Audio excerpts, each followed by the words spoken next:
This is Liz here coming at you with another video, and so all of you Helena Hunting fans out there, this one is another one for you. So for all of you guys out there, I don't know if you may or may not know, but she did release a book recently on July 10th. It is called I Could Be Yours, and this book is all about the lead up to Beatrix, aka Rix, aka B, and Tristan's wedding and the lead up to that wedding. And it also is about Nathan and Essie's story and their history that they had that we didn't necessarily know about when we had previously read about Essie and Nathan and the kind of awkwardness and sexual tension that was going on in previous books. Like when they got together at Thanksgiving and other times, you know, like you knew there was something there, but and I swear honestly, I had a feeling that they were gonna get together. I don't know about anyone else out there who's watching, but hands up if you thought they were gonna end up being an item at some point. Just like Dread and Connor, I had a real feeling reading a previous book that they would end up together, especially when I saw, you know, how Connor was with Lexi's sisters, right? And also with like how he dressed up in the Santa costume, and then when they were trying to help everyone and with a birthday party and everything. And then you saw how Dread was sort of just looking at him like you just knew, right? Anyways, so for all you guys out there, this is the book we've been waiting a few months for. So we're getting to know more and more about the characters in the world of the Toronto Terror and the Tilton University Blaze hockey romance novels. So I really enjoyed this book. It is a nice, light, fun read, and at the same time, you know, like it's kind of interesting. Like Nathan and Essie are kind of opposites in a lot of ways, but they just work together. Now, when we ended up finding out about that kiss that took place, you know, 6 years ago or 8 years ago, you know, it made you wonder, you know, why nothing more ever happened. But at the same time, as Nathan said to Essie, you know, that his friends were kind of razzing him about it, and you know, and he really was worried about what would happen when he went away to school, and they might have been separated and everything. But fast forward a few years, you know, of course, Nathan's older brother Tristan ends up dating Essie's best friend, and then they end up spending a lot more time together. And you know, it's bound to happen. Of course, they end up rekindling things, and at first it's just, you know, they're just a shoulder to, and each of them are having being a shoulder to lean on. And you know, of course, you know, during this whole wedding preparation and everything, Rix is nervous as heck, and but at the same time, she's excited, very excited to be married to the love of her life, Tristan. And it ended up that honestly, both Rix and Tristan were equally nervous, but in different ways, right? And at the same time, in a lot of ways, Rix was worried that she was becoming a bridezilla, but when it came down to it, Essie would just talk her down, and you know, and of course, you know, all you need, you know, when you're nervous about something or in a situation is when you're best friends, and they can just make it all completely better, right? I mean, everybody has to have a friend like that where you guys are almost like sisters, right? Or in guys relationships, you know, where, you know, you got a friend that's just like that you love them like a brother, and you know, that those are the lasting friendships. And with Essie and Rix, they've been friends since they met on the first day of kindergarten. Not everybody gets a friendship like that, but when you do, it's amazing, and it's just, you know, something like that is, you know, when it's meant to be. And so for any of you guys out there who are who are watching this video, and you maybe read some of Helena Hunting's novels as well, at least in this series, let me know if you have a girl group similar to B and Hemi and Tally and the whole group that Beatrix, aka Rix, aka B, who she calls the Badass Babe Brigade. You know, everyone needs a group like that where, you know, you're so tight and you have each other's back all the time. And, you know, and you're just there for each other through thick and thin. And I think that's amazing. And, you know, you see through the preparation for the wedding and everything how much they really do have her back. And so throughout this book, there's a lot of ups and downs, but throughout it all, I've been rooting for Nathan and Essie to make it out on the other side, and, you know, to stay together and to be able to be strong enough to make it through. And one thing is, even going back to Rix and Tristan's original novel, that was when they first got together,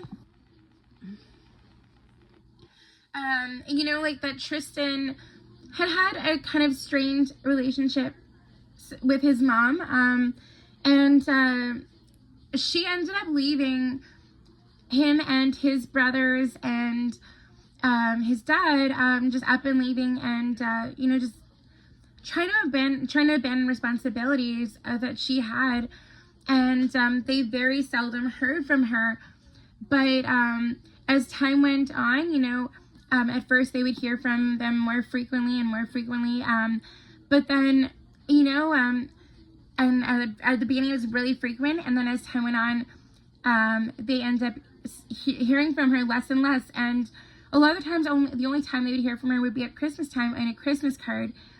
And, you know, from the time that Tristan proposed to Rix, he was super, super worried about their mom showing up and messing everything up. And, you know, of course, when it came down to it, you know, luckily, you know, their mom did end up showing up. However, Tristan didn't end up seeing their mom, neither did Brody, you know, their younger brother, or their dad. It was in fact only Nathan who saw her. And you know, it was really, really sad the way that she ended up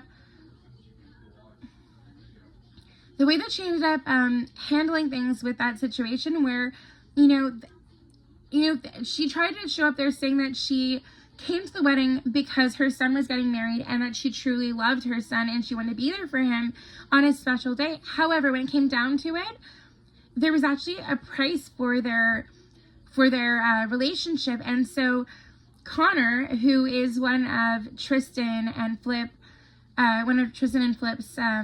hockey teammates,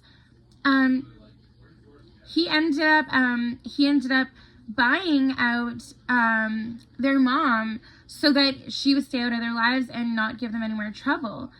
And honestly, it's really, really sad when you think about it, that there could be a price put on to their relationship with their family. Like, I mean, honestly, if you really love someone, there should be no price, no cost that would be enough that be like, okay, yeah, fine, I'm not going to be in your life anymore, right?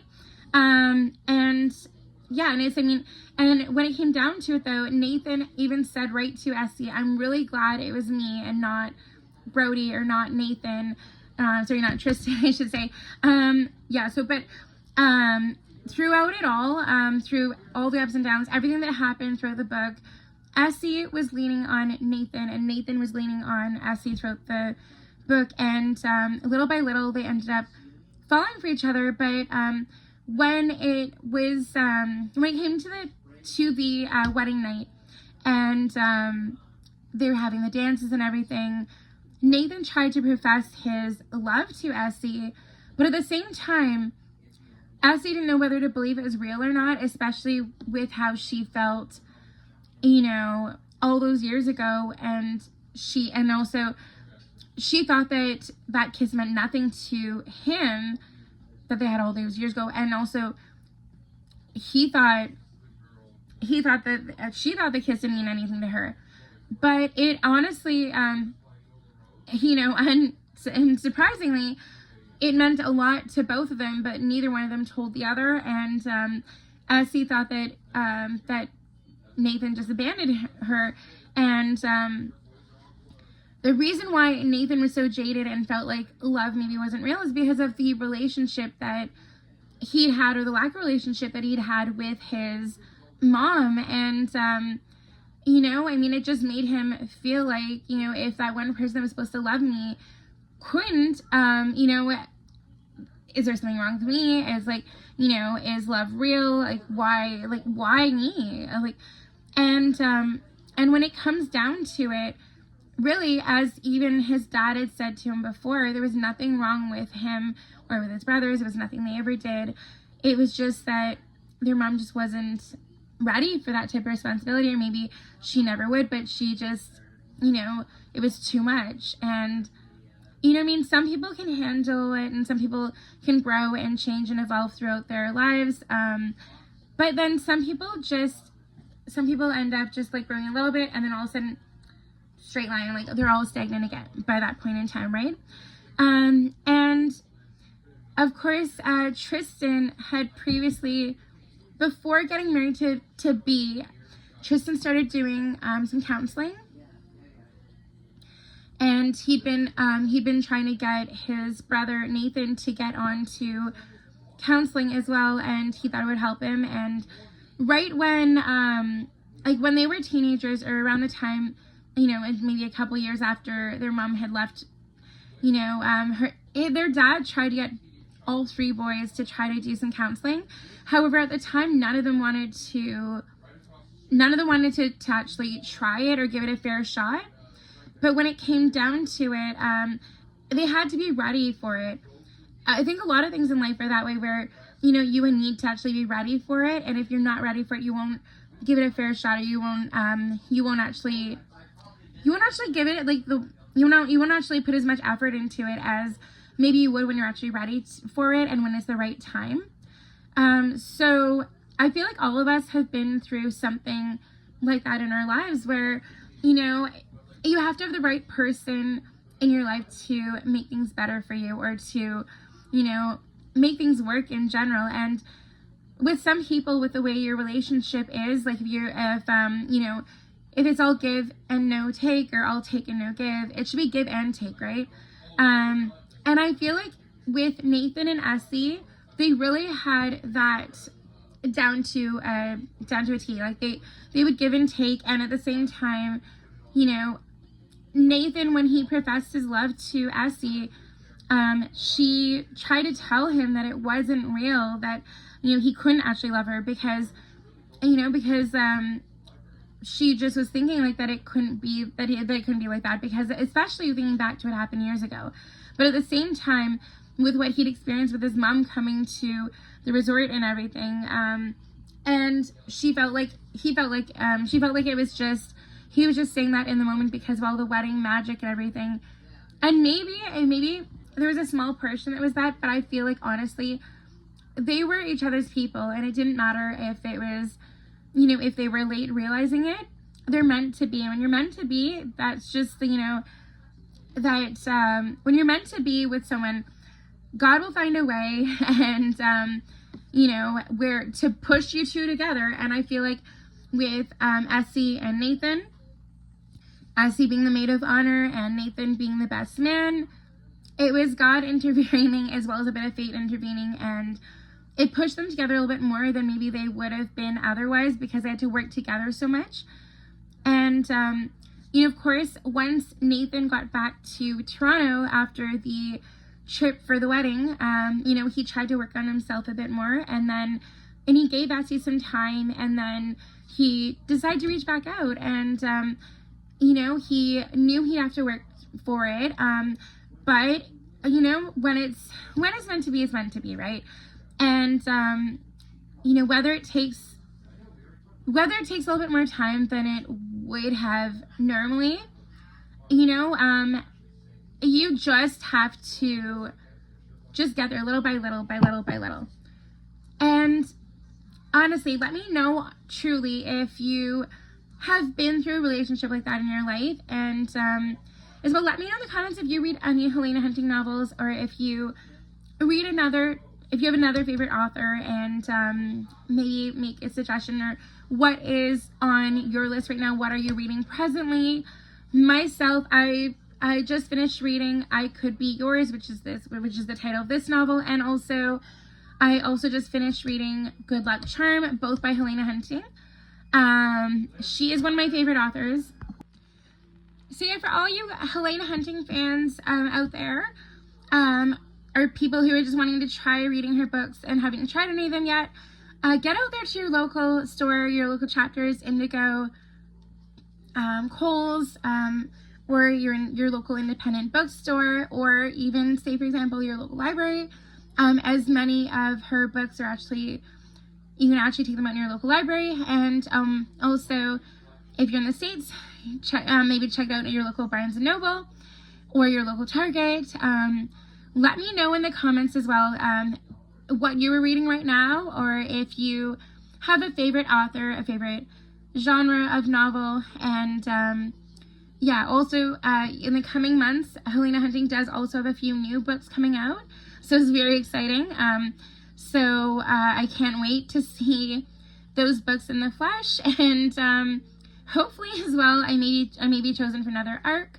You know, it's very exciting when you get to do a pre-read of it before it actually gets released. And also, for any of you guys out there who are Helena Hunting fans, if you don't already know about it, on Facebook there are some groups. There's a group on Facebook called Helena Hunting's Beaver Den, and it is a group to stay up to date on the happenings of your favorite author. And she sometimes shares when she's working on things, and when she's going to be at different book signings or things like that. And yeah, it's a pretty great book to keep up to date on her. And yeah, well, I honestly too, I wanted to let you know that out of 10, I'd probably give this novel like a solid 8 out of 10. It's really great read. Thank you so much for watching. Don't forget to like and subscribe. And until next time, take care. Bye, guys.